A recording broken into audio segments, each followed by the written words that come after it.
Good morning mga idol. Ang isi-share ko sa inyo ngayon kung paano mabilis na maihatid sa ating mga suking tindahan ng kanilang mga order na soft drinks. Ito po, discarding Pinoy po ang gagamitin natin dyan. Una po, kailangan natin ng tali.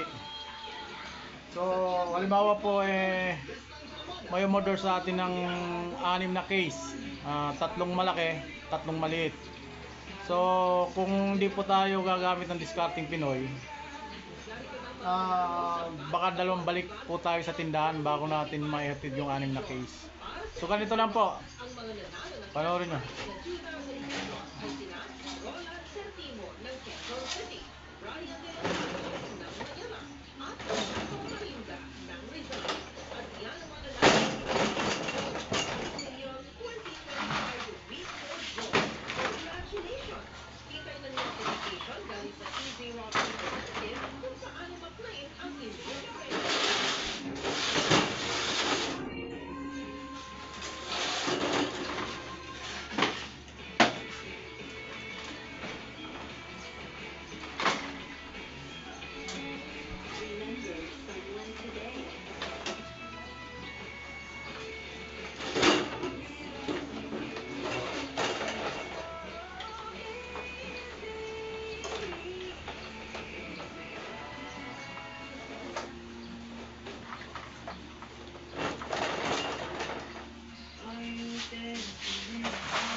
Ayan mga idol, napakadali lang po.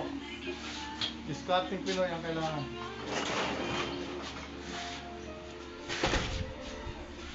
Salamat mga idol at sana nakatulong para sa inyong sa ating negosyo.